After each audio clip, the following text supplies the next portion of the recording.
Enriqueta Estela Barnes de Carlotto es una activista argentina de derechos humanos y presidenta de la asociación Abuelas de Plaza de Mayo.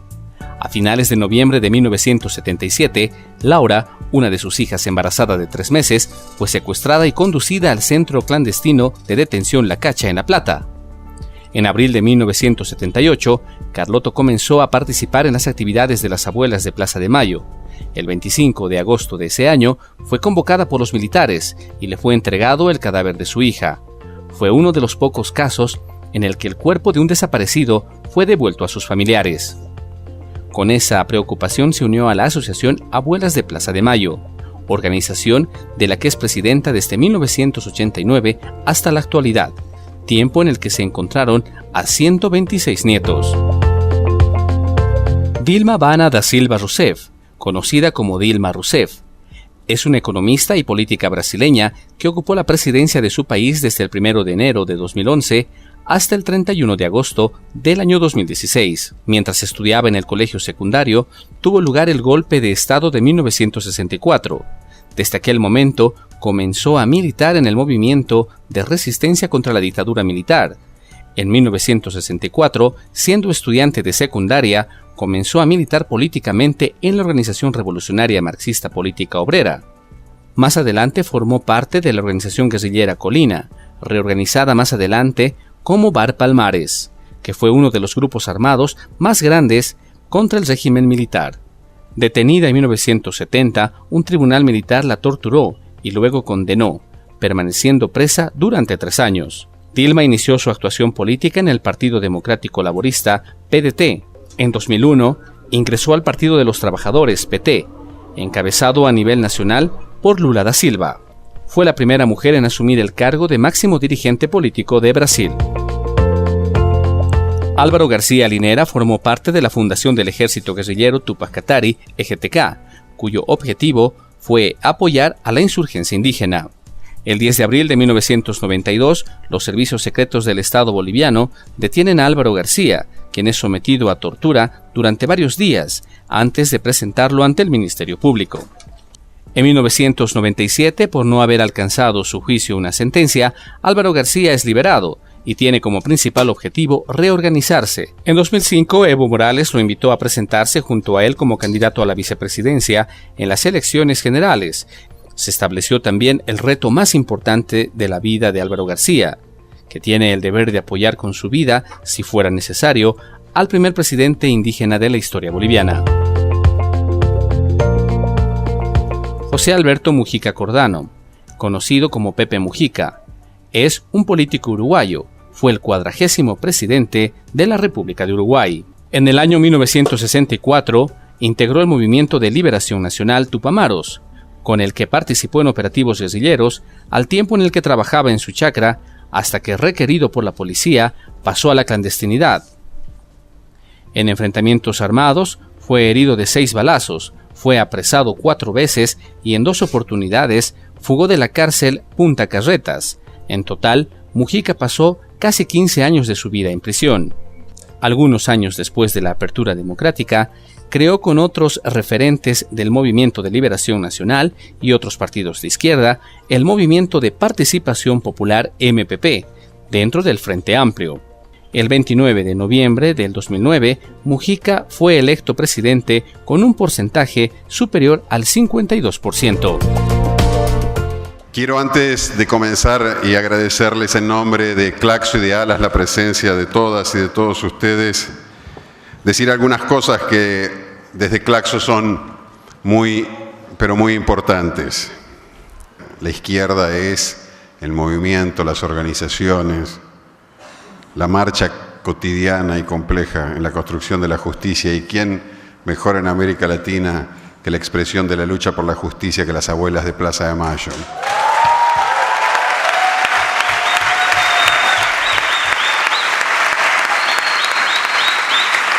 Y la presencia de Estela Carlotto aquí, la presidenta de la Asociación Abuelas de Plaza de Mayo, siempre tiene un sentido muy especial, pero hoy tiene, como tantas otras veces, un sentido muy, pero muy especial, porque acaban de recuperar a la nieta 126.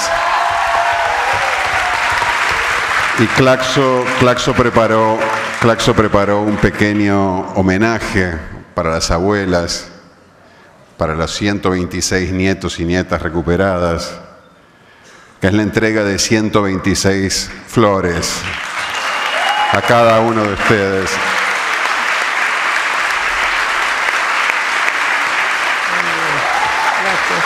Muchas gracias, muchas gracias. Primeramente, expresar mi agradecimiento enorme de estar en este querido país. Es un honor para mí participar en esta mesa con líderes tan importantes de la patria grande que tanto han hecho por la felicidad de nuestros pueblos. Como todos saben, soy una abuela de Plaza de Mayo, así que voy a hablar desde mi experiencia en la defensa de la democracia y los derechos humanos. Las abuelas llevamos 40 años de lucha, nacimos en plena dictadura cívico-militar, con la doble tarea de buscar 2 generaciones, la de nuestros hijos e hijas y a nuestros nietos y nietas. En estas décadas pasamos de una búsqueda con riesgos en soledad, con la incomprensión del entorno social y familiar, que adoptó frases como "por algo será", "en algo andaban", "a mí no me tocó". El terror que se impuso en nuestro país consistió en la persecución de todo aquel que era considerado opositor al proyecto económico y político que se iba a ejecutar sin importar la edad, el sexo, la religión, la ocupación o la condición social de las víctimas. Secuestraron y asesinaron 30.000 personas. Instalaron más de 600 centros clandestinos de detención y exterminio a lo largo y ancho del país. Allí fueron llevados como prisioneros clandestinos nuestros hijos e hijas para ser interrogados bajo salvajes torturas y luego asesinados. En ese momento, por primera vez, conocimos lo que significaba el término desaparecido. El terror de esa época no nos paralizó. Inventamos una forma de instituirlo vivo, haciendo público lo que se pretendía privado y oculto.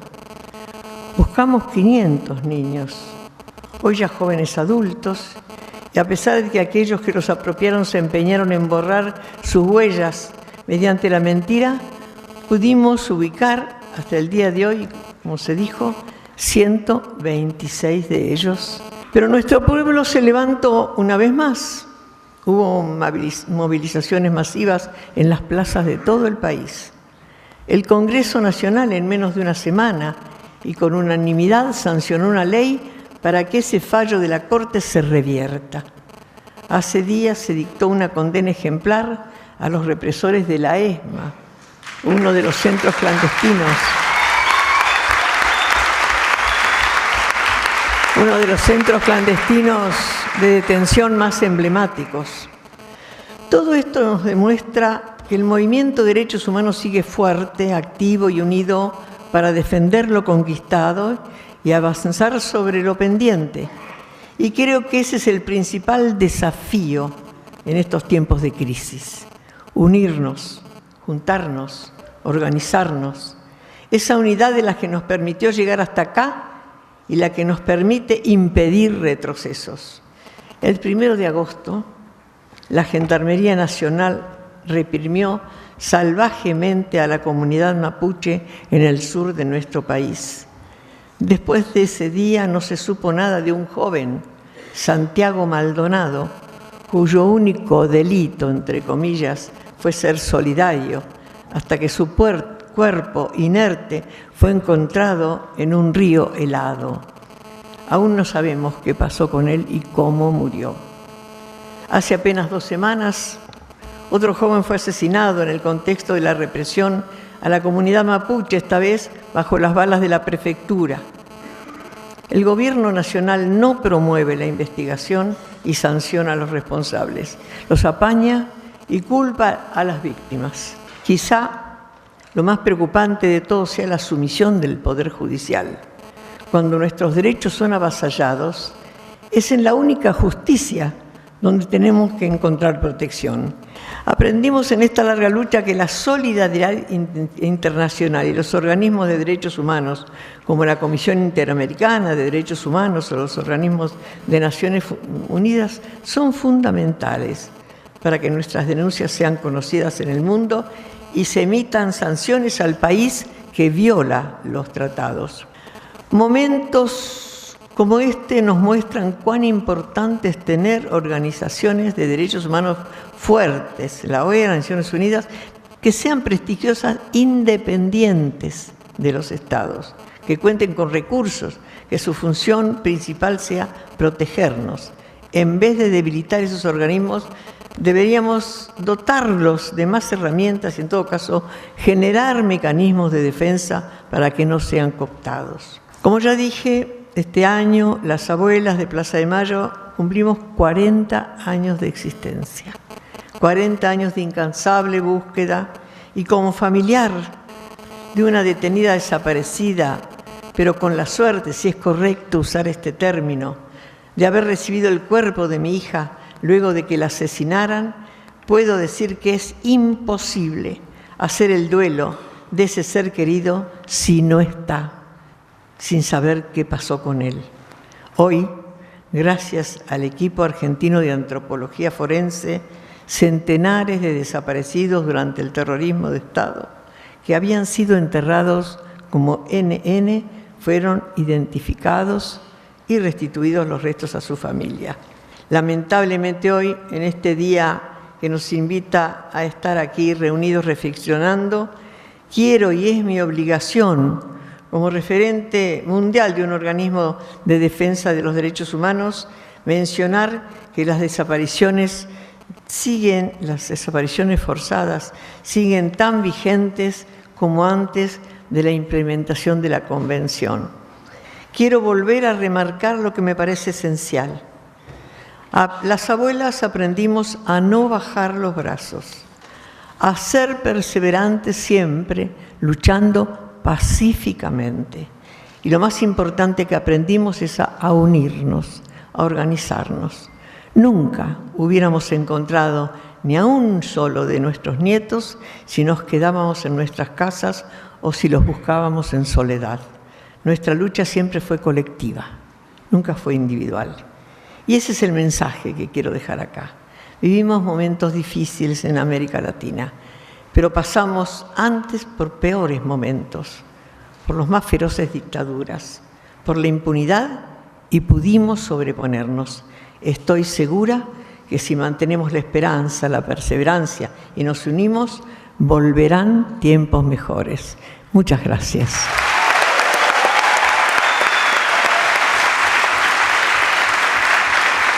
Fue en ese momento que Dilma, muy emocionada, nos dijo: tanto hemos escrito y discutido sobre la revolución, pero no podremos hacer nunca nuestras revoluciones si no somos capaces de entender cómo nuestros pueblos construyen el sentido de la dignidad. Esa es Dilma Rousseff y ahora la escuchamos. Buenas noches. Yo peço la comprensión de ustedes porque yo hablo un perfecto portuñol. Yo soy la única de la mesa que habla portuñol. Este encontro del 21º Congresso e pela 8ª Conferência de la Associação de Sociologia é momento em que nós nos encontramos para refletir sobre nossa América. Nós somos um continente que sofreu talvez os mais radicais golpes produzidos pelo neoliberalismo. Este continente nosso talvez fosse o mais desigual do mundo. Um continente que tuvo um país como o Brasil, que solo abandonou a escravidão, a esclavitud, no final do século XIX, o último país do mundo a sacar de si esta ferida enorme que é a escravidão. E nós, na nossa América, tivemos uma década muito importante, na qual construímos juntos uma perspectiva diferente de rechaço ao neoliberalismo. Foram países que buscaram o fortalecimento do desenvolvimento de seus mercados internos, que buscaram também o crescimento econômico, e deste crescimento econômico resultou em um processo de distribuição de renda, e que simplesmente abandonaram as hipóteses fora da democracia para a construção de seu projeto. Nós outros todos, ou uma grande parte de nós outros, melhor dizendo, saímos das ditaduras militares.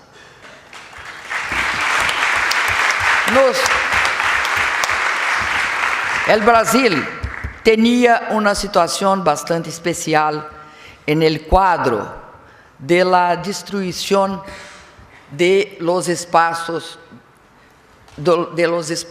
tanto regulatórios como de los espaços estatais. O Brasil mantinha 3 bancos públicos fortes, deles com fundo maior que o Banco Mundial, que era o BNDES.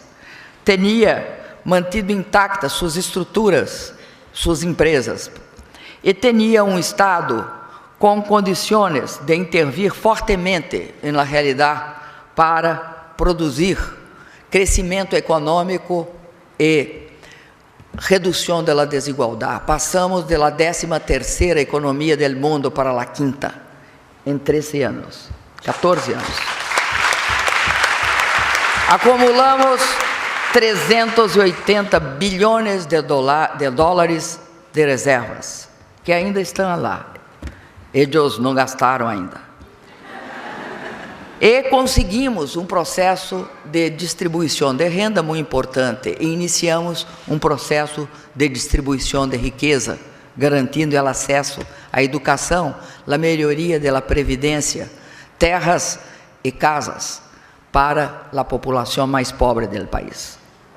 Como disse uma vez, na minha primeira campanha eleitoral para presidente, Chico Buarque de Holanda, o Brasil não fala grosso com Bolívia e fino com os Estados Unidos, mas porque falou no passado. E isto é muito importante. O Brasil teve uma relação de respeito com todos os países de América Latina, uma absoluta relação de respeito. Jamais colocaríamos tropas no norte da Amazônia para fazer movimentos com tropas americanas e, de fato, tentar uma espécie de acoso moral de Venezuela. Como o governo ilegítimo hizo recentemente. Porque, para nós, é fundamental 2 coisas. É fundamental que consigamos reverter este projeto, e isto só poderá ser revertido agora em 2018. Senão, a luta é de longo prazo e muito mais dura. Nós outros temos que tentar reverti-lo agora. Temos as condições políticas. Podemos ter um problema sério com esta tentativa de eles, como não tem, porque se tivessem um candidato, não quereriam tanto destruir Lula. Querem destruir Lula porque não têm um candidato. Finalizando, eu quero dizer para vocês que Centré me fala nesta questão. Por quê? Eu vivi 2 golpes de Estado. Eu, como Dom Pepe, vivi o golpe militar e lutei no golpe militar.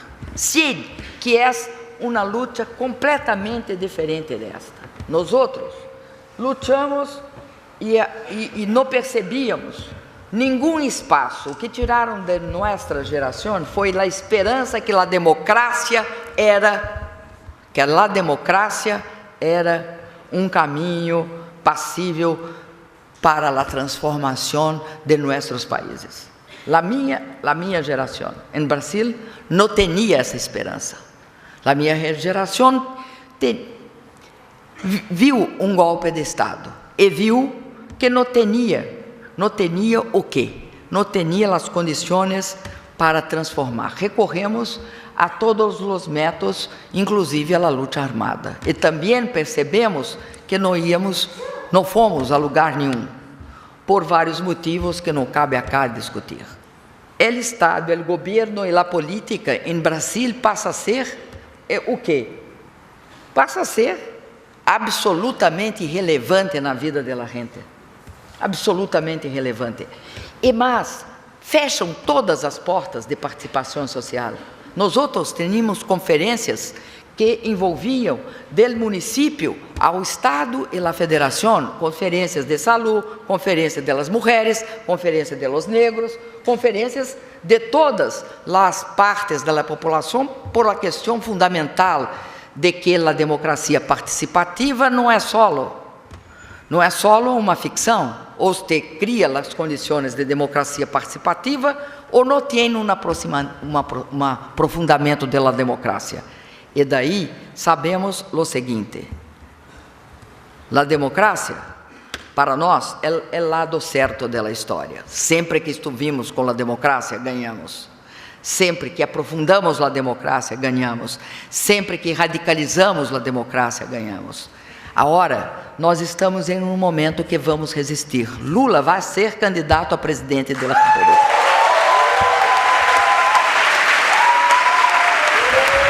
Muchísimas gracias, Presidenta Dilma.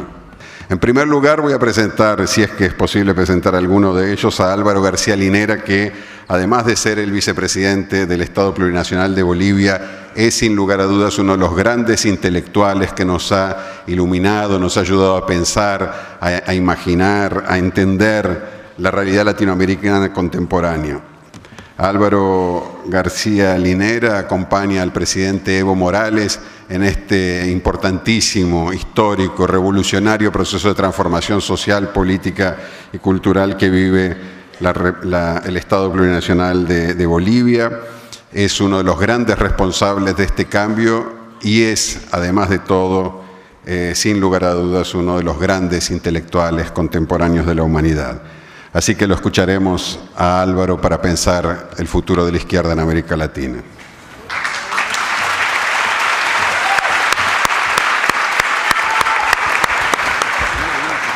Muy buenas noches a todos. Saludo muy respetuoso, muy cariñoso a las personalidades que nos acompañan, a Estela, a Presidenta Dilma, Presidente Pepe Mujica, Vicepresidenta de la República de Uruguay, a Ana, a Pablo y a todos ustedes que nos han invitado a compartir esta mesa tan extraordinaria.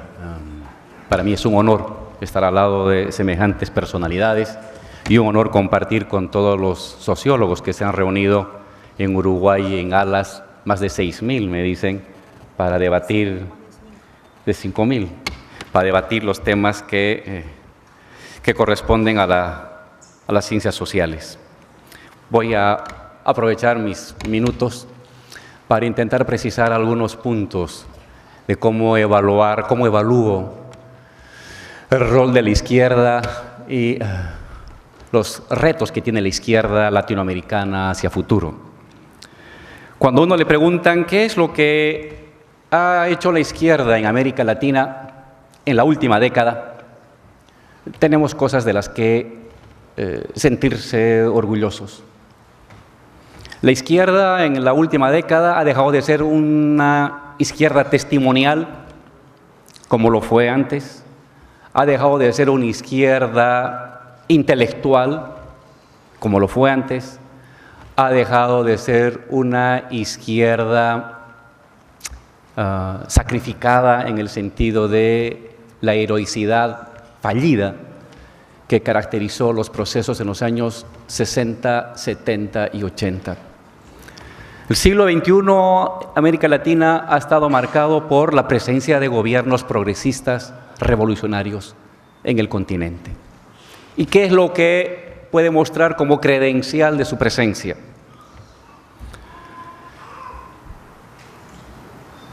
En una década, los procesos neoliberales del continente llevaron al incremento de 190 a 210 millones de pobres en América Latina. Del 2000 al 2015, los gobiernos progresistas redujeron la pobreza de los 210 a los 140 millones de pobres. Es decir, 60 millones de pobres, 10 años atrás, hoy han dejado de ser pobres y hoy son gente que puede ir a la cama, puede ir a dormir con el estómago lleno sin tener que estar rascando la olla vacía para alimentar a los hijos.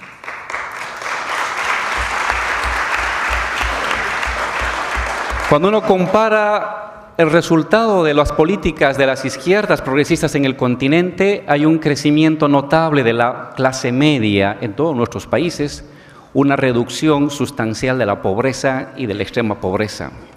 Los sectores más vulnerables, indígenas, campesinos, obreros, migrantes, mujeres, en los últimos años han tenido un incremento de sus ingresos promedio en el continente entre un 10 y a un 15% anual, fruto de un conjunto de políticas sociales. La izquierda en el continente ha priorizado lo social. De presupuestos que asignaban un 10% en el continente para temas sociales el año 2000, para el año 2015 los presupuestos asignados en promedio a temas sociales alcanza a un 15% de lo presupuestado en cada país. ¿Cuáles han sido los sectores que se han privilegiado? Protección social. Los presupuestos han pasado de un 3.7% del Producto Interno Bruto a un 5.8%. La educación, de un 3.7% a un 4.6%. La salud, de un 2.5% a un 3.5%. En la década neoliberal, en los años neoliberales, el ingreso por persona de los latinoamericanos crecía el 0,4%. En la década progresista, el ingreso por persona se incrementó el 1.8%. Es decir, estamos hablando de 5 veces más. En la década progresista, los latinoamericanos pudimos reunirnos sin tutelaje y sin mandantes externos. Creamos UNASUR, creamos CELAC, creamos ALBA, instituciones en las que no necesitábamos la presencia de Estados Unidos para definir lo que necesitábamos ni lo que queremos hacer como continente. Nunca en el siglo XX América Latina pudo reunirse sin patrones externos para definir lo que iban a ser nuestras políticas públicas.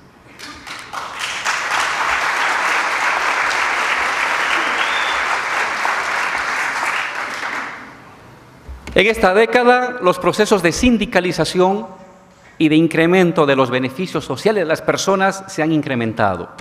Falta mucho y siempre se puede más.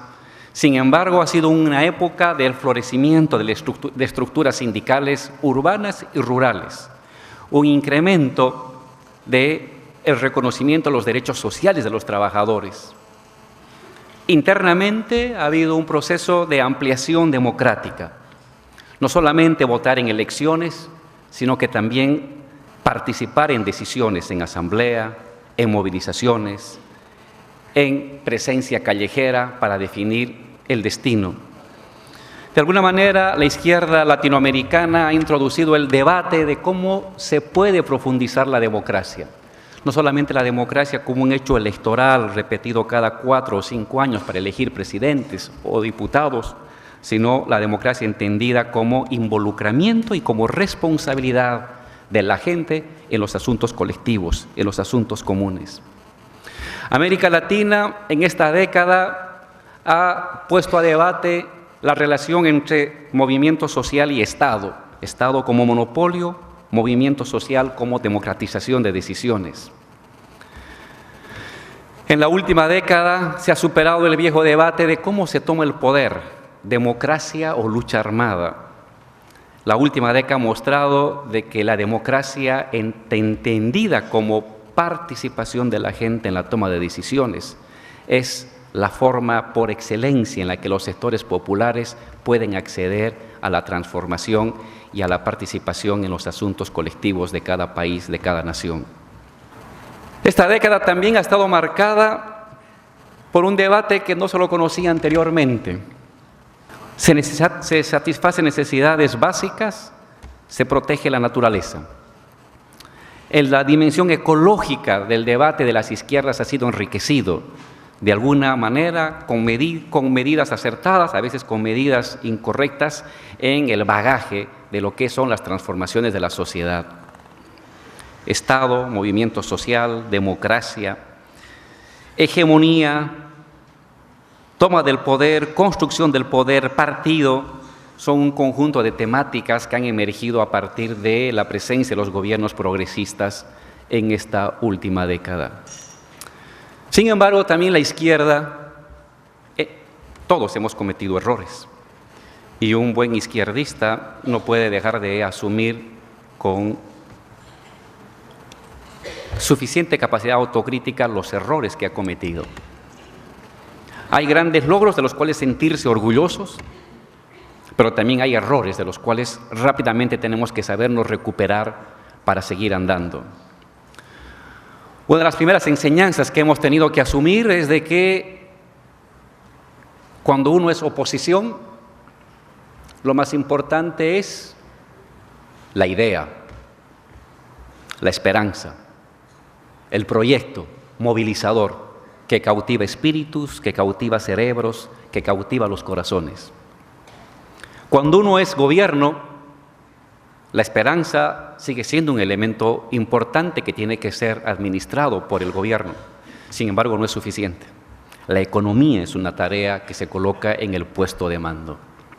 No puede haber un gobierno progresista y revolucionario que no tenga habilidad y capacidad para gestionar la economía.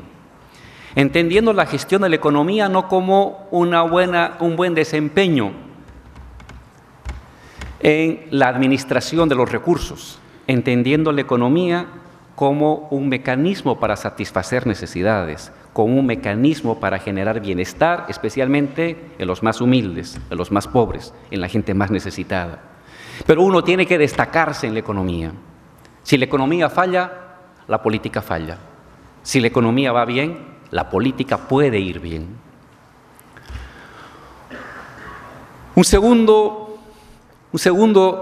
Una segunda enseñanza de esta década, poco más de una década, en verdad, década y media de gobiernos progresistas, es el debate en torno a cómo se construye hegemonías, cómo se construye liderazgos. ¿Solo el sector duro o nos irradiamos a todos? Si solo nos apoyamos en el sector duro, más humillado, está bien, no perdemos a nuestras bases, pero dejamos de lado a los otros sectores que fácilmente pueden ser articulados por propuestas conservadoras o reaccionarias. Si nos abrimos demasiado, ampliamos la irradiación hegemónica, pero perdemos el núcleo fundamental de los sectores más humildes, que son los que al final nunca nos abandonan. Porque hay clases medias y clases altas que deben ser sumadas al proyecto, pero ellas, más pronto que tarde, cuando las cosas fallan, no van a dudar en darte la espalda o apuñalarte por la espalda. Los pobres, los obreros y los humildes no son así. Y por eso uno tiene que, en primer lugar, asentarse sobre su base, sin perder la relación de articulación y de vínculo con sectores medios y con sectores relativamente privilegiados. Un proceso revolucionario es convencer y conquistar, pero también es derrotar. No basta convencer, es importante convencer. En democracia no puedes más que convencer, pero también tienes que derrotar a tu adversario, porque si no derrotas a tu adversario, él reaparece el día de mañana más fuerte y más poderoso a partir de tus errores. ¿Cómo se derrota al adversario? Derrotando su fuerza moral, su fuerza intelectual, su proyecto de sociedad. Hay que incorporar a los adversarios, pero derrotados. No hay que incorporar al adversario organizado. La clave de un proceso revolucionario, cuando se es gobierno, la economía. Pero la durabilidad de un gobierno y de un proyecto progresista va a radicar en la capacidad de transformar no solamente la economía, ni solamente la educación, ni solamente reducir la pobreza, sino es decisivo transformar las estructuras comunicacionales y cognitivas que tiene la sociedad.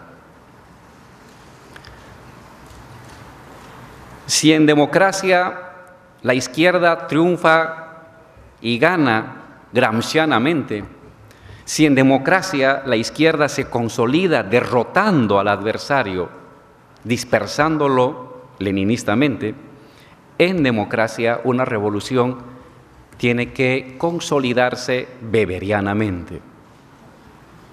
¿Cómo es eso? Transformando las estructuras morales, lógicas e instrumentales que están anidados en los cerebros y en los comportamientos colectivos de las personas. Y esas cosas no se cambian en una generación. Esas cosas se cambian en varias generaciones y es lo más duradero y lo más conservador que anida al interior del ser humano. La victoria, al fin y al cabo, es una victoria cognitiva, es una victoria moral, es una victoria instrumental. En quinto lugar, nunca subestimes a tu adversario. Conócelo, debilítalo, enfréntalo, derrótalo, pero no lo subestimes. Muchos hemos subestimado al adversario, hemos creído en la victoria de la emergencia de lo popular, de lo campesino, de lo indígena, de lo obrero, de lo juvenil, suficiente como para sentirnos optimistas con el futuro. Muchas veces hemos dejado de lado que el adversario también trabaja y el adversario aprende de sus derrotas y el adversario aprende de lo que tú haces. Es como un virus.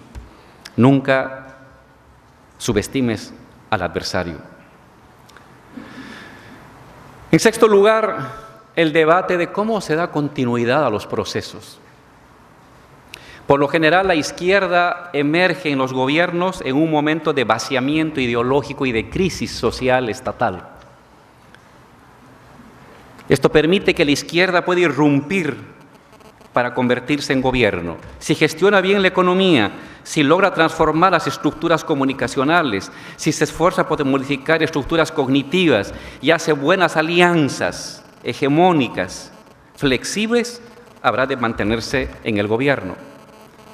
Pero por lo general la izquierda ha tendido a concentrar su presencia histórica en líderes. Y cuando los líderes tienen problemas, el proceso mismo se pone en riesgo. Es una urgencia el tener liderazgos más colectivos, más amplios, que permitan que la continuidad del proceso no dependa únicamente de la continuidad del liderazgo carismático, que es el que en general jala la irrupción de las izquierdas en el continente. Por último, la corrupción. Este es un caballo de batalla de la derecha, y lo sabemos. Sin embargo, lo que un revolucionario tiene en la vida es su integridad moral. Todo lo demás puede perder. Lo que lo coloca frente a la vida y lo hace superior frente a la historia es su integridad moral. Si algún momento el revolucionario hipoteca su integridad moral en la lógica estatal de la prebenda y los recursos públicos para fines privados, esa es una peor derrota que perder elecciones. Esa es peor derrota que tener una enfermedad, porque de la derrota moral para las izquierdas recuperarse le va a costar décadas.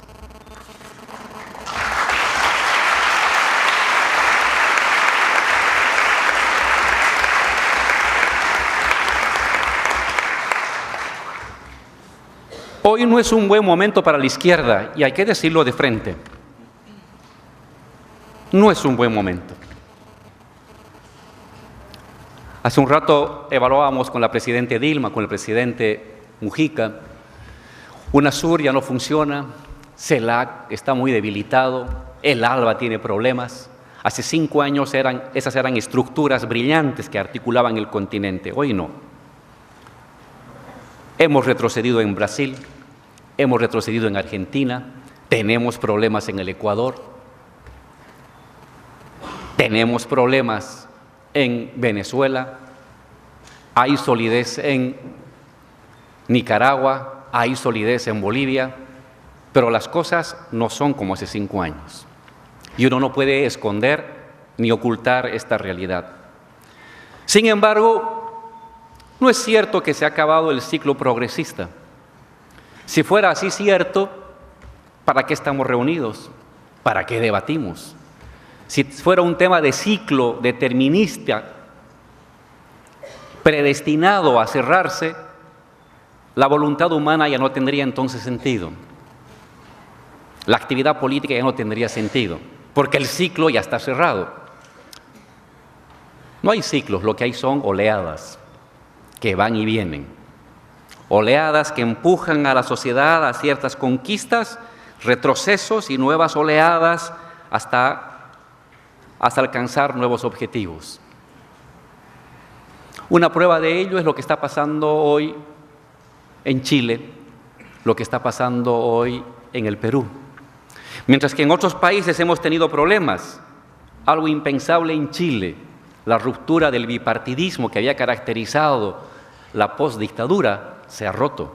Hay la presencia de nuevas izquierdas, jóvenes, radicales, con alta presencia de mujeres politizadas, que irrumpen con un otro lenguaje, que rompen las viejas dicotomías en las que fue encerrada la izquierda o la centroizquierda en Chile.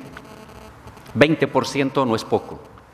Es el mismo 20% de Podemos en España, el 20% del Frente Amplio, de los compañeros en el Perú. Un 20% habla de la posibilidad de una reforma de la política.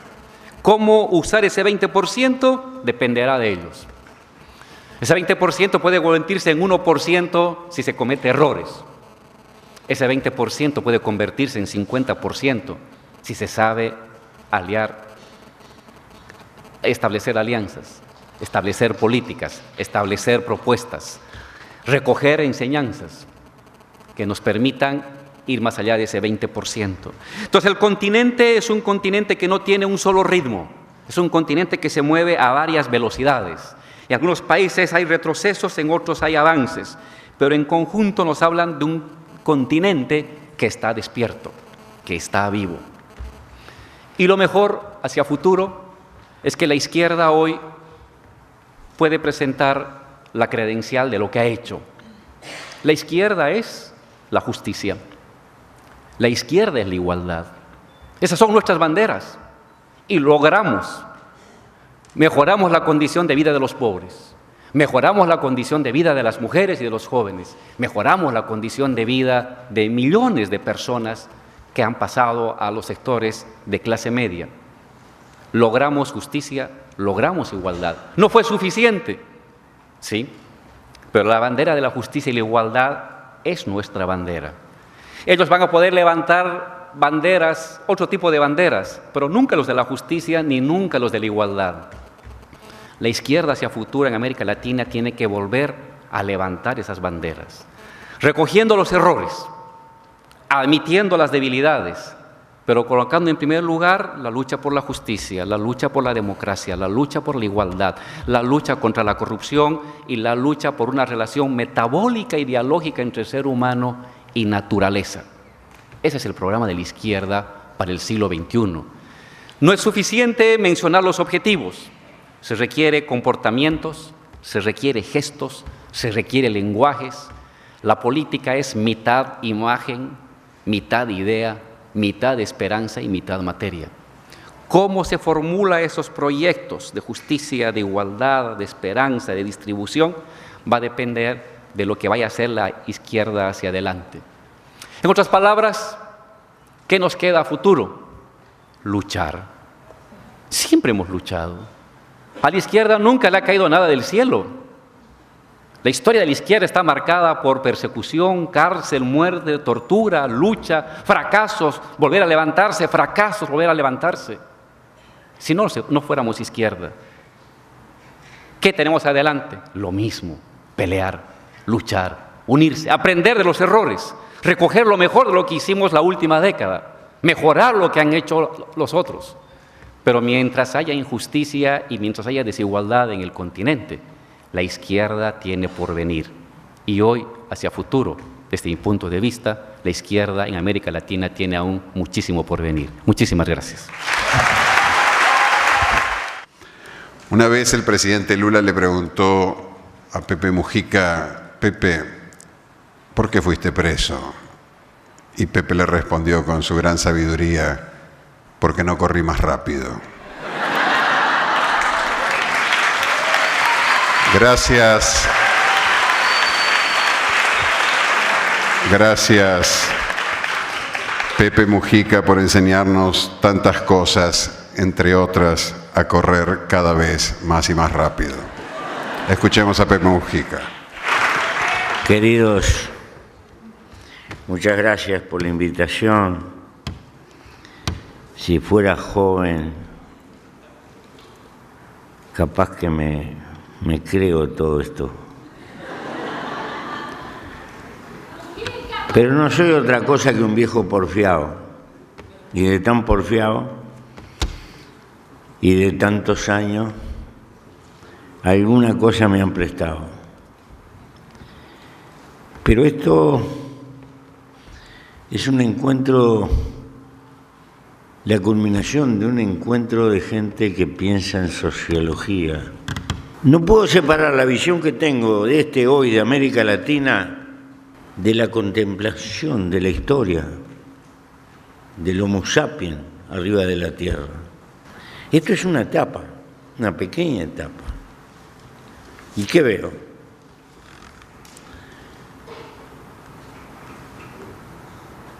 Veo que la humanidad ha tenido una eterna lucha y permanente.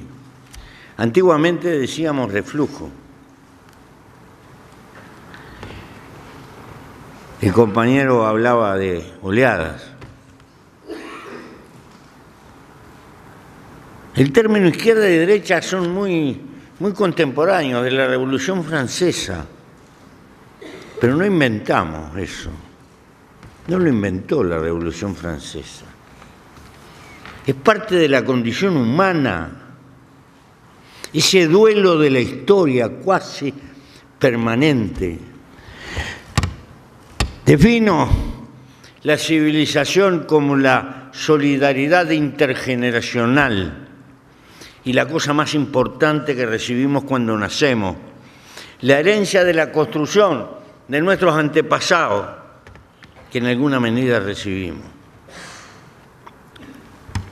Las expresiones políticas de la cara conservadora de la historia y de la cara solidaria son permanentes y el duelo es permanente. Por eso, nunca estaremos derrotados, porque nunca triunfaremos definitivamente.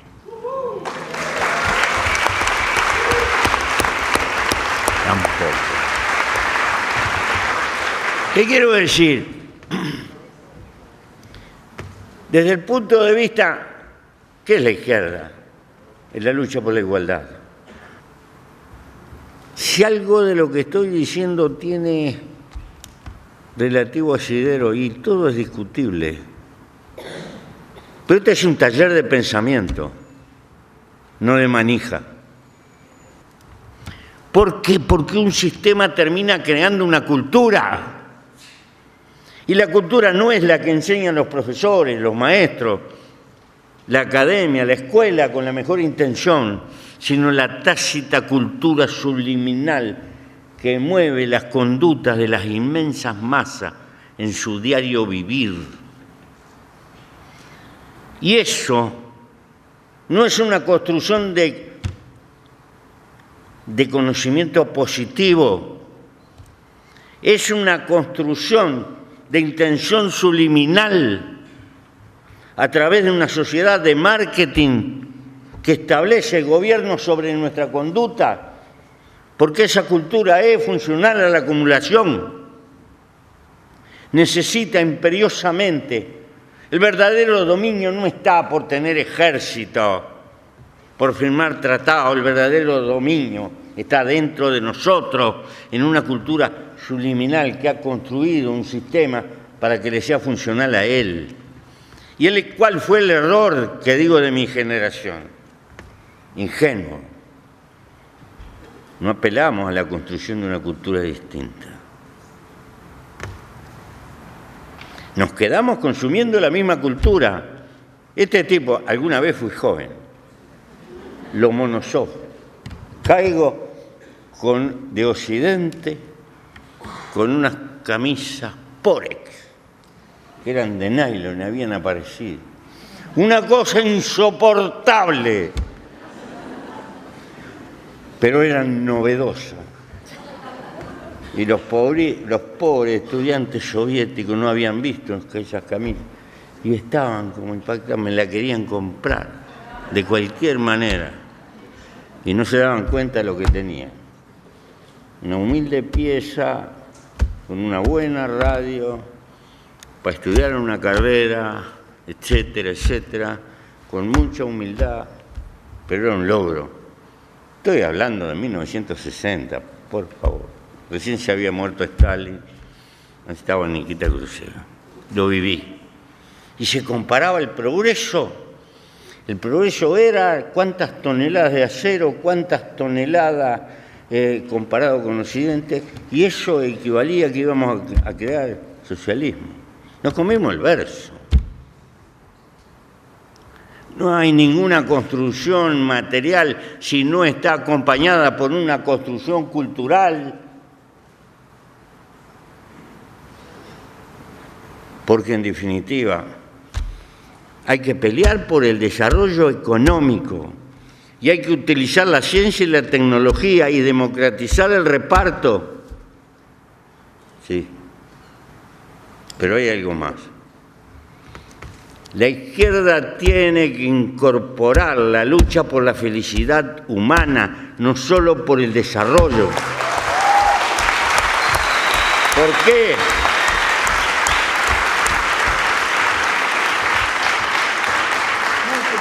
Porque hemos entrado en el siglo de la enfermedad de las neuronas, de la ansiedad.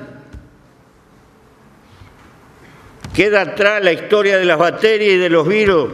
Ahora son las enfermedades nerviosas, expresión del fracaso de nuestra civilización, portentosa por lo que está significando desde el punto de vista material, desastrosa por lo que está significando desde el punto de vista de la felicidad humana. Porque la verdadera dominación de un sistema no es lo que nos impone, es lo que a nosotros nos sale espontáneamente hasta sin pensar por las relaciones sociales. Y como las clases sociales tienen edades, tienen conductas diferentes en el transcurso del tiempo. No es lo mismo los valores de la burguesía fundadora, puritana y cuáquera, con un sentido del trabajo, a los valores de la burguesía depredadora financiera, alejada del mundo material y adorando solamente el Dios del mercado y del valor. Entonces, acá hay con estudiantes de sociología, hay una batalla que es muy profunda. Por supuesto, estas cosas no tienen nada de popular y son muy discutibles. Pero no sé para qué hacemos un congreso. No es cuestión de venirnos a dar manija. Yo entiendo que la izquierda en América Latina necesita luchar por renovar su pensamiento. Y renovar su pensamiento es no comerse la pastilla de lo que pudo haber soñado mi generación y nuestras utopías. Hay que caminar sobre el cadáver de esa época. No porque esa época, esta época y los avances que tuvo esta edad progresista fueron posibles porque tiene un fogón histórico de nuestros fracasos. La historia no es inútil. Más, creo que los hombres aprenden mucho más de la adversidad y de las derrotas que de los triunfos. Los triunfos tienden a transformarnos en gente demasiado orgullosa, o pillada, o como se quiera. Y las derrotas, si no nos destruyen, nos hacen pensar. Entonces, pero junto a esto quiero sumar otra cosa, que Linera lo tocó. El fantasma de la corrupción que están utilizando.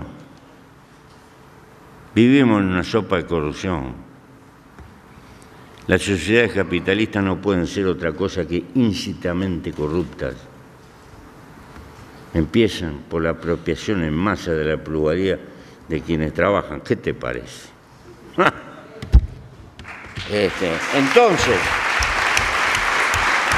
Entonces, pero hay otras, en todos nosotros. Si habrá que defender el Estado, si no tenemos Estado, ¿qué hacemos con el mundo de las transnacionales? En un mundo donde hay presupuesto de alguna transnacional que supera 160 estados. No. Voluntad política y una buena herramienta que es el Estado. Pero ojo, el Estado está enfermo por todas partes, porque la enfermedad es social. Cuando le faltamos al trabajo del Estado y no concurrimos, ¿qué? ¿Cómo se llama eso? O si somos dirigentes sindicales y tenemos licencia sindical, y aprovechamos la licencia sindical para no ir a trabajar. Una de las conquistas más grandes que tuvieron los trabajadores para poderse defender. Y otras. Estoy poniendo chiquita a las cosas, hay que llamarlas como son y no asustarse. ¿Por qué? Porque eso es el capitalismo. Sacar ventaja por todos lados. Eso está adentro, ¿no? Acá hay una lucha cultural adentro de nosotros mismos. Y la lucha por la verdadera liberación es la forjación de una cultura. Por esto, este trabajo es largo, tiene que ser colectivo y es intergeneracional. Pero no es solo un trabajo por el poder.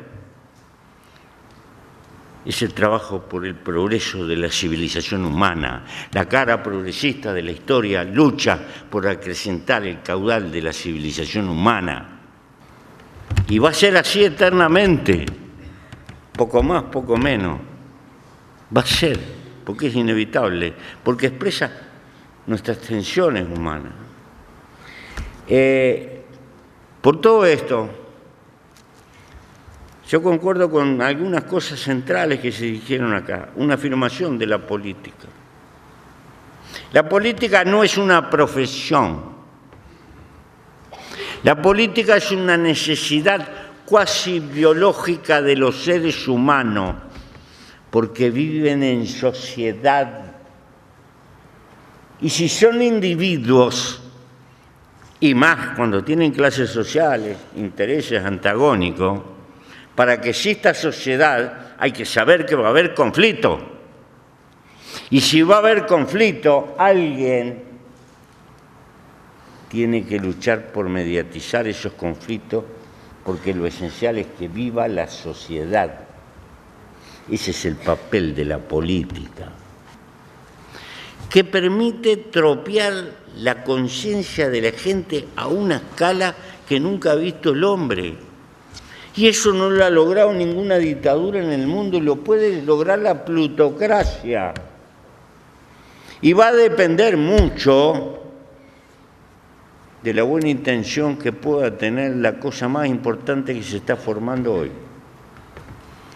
Lo que en mi generación se llamaba proletariado, y aquello de mameluco, y la gorra, y obreros, y estudiantes unidos, adelante, todo eso.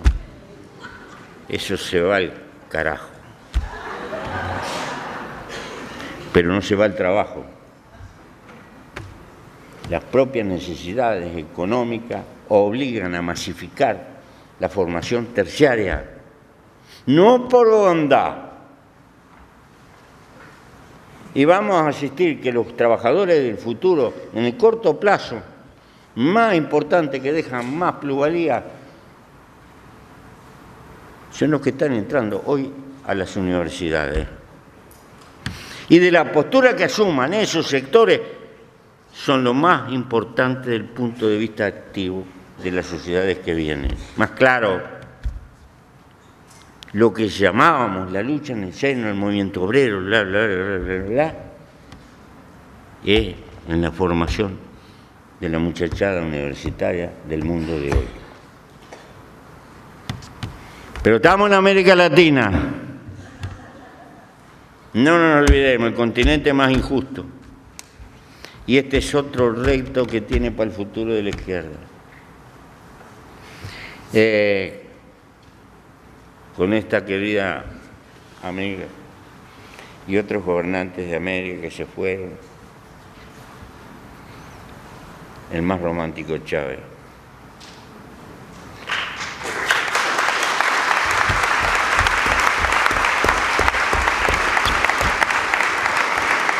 Soñamos mucho con la integración de América, la lucha por la integración, que no es una lucha, es una necesidad. Llegamos tarde al desarrollo del mundo, somos el continente más injusto. En muchísimas cosas no tenemos masa crítica, pero sobre todo no somos propietarios del conocimiento ni del camino de la investigación. Y nos damos el lujo de tener parceladas nuestras universidades. Más claro, si no luchamos primero de sacarnos esa cabeza fenicia, que creernos que integración es te vendo tanto y me vendés tanto, y no nos damos cuenta que hay que integrar la inteligencia de esta pobre América Latina, que es el primer camino. No puede ser que nos estén afanando nuestros mejores hijos, los más calificados, se los llevan. Y las grandes capitales nos llevamos de lo que produce el interior también. Le pasamos la espumadera. Entonces, porque el progreso humano está unido a la posesión de talento. Y el talento no es una cosa que cae porque los dioses lo regalan. No. Está bien, fenómeno, hay que luchar por la enseñanza, por el presupuesto, pero hay que luchar para que no se nos pierdan los mejores.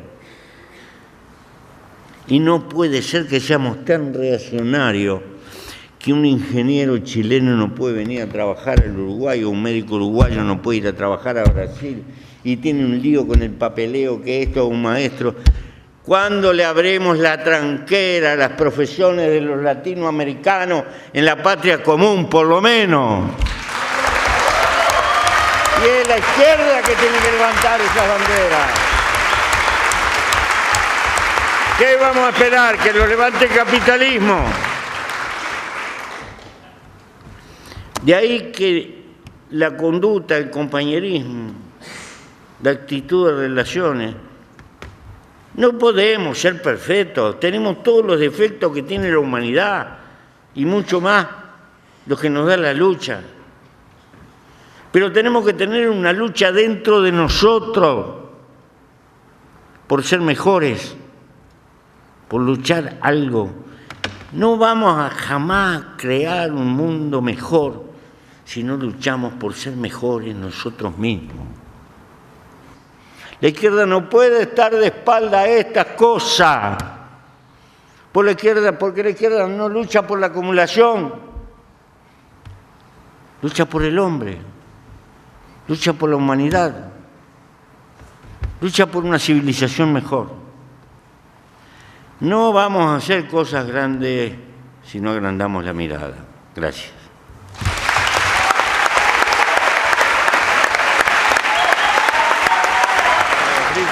Bueno, hicimos este evento para homenajear y expresar nuestro reconocimiento a Estela, a Álvaro, al Pepe Mujica, a Dilma, para decirles que los admiramos muchísimo, que nos inspiran como ejemplo.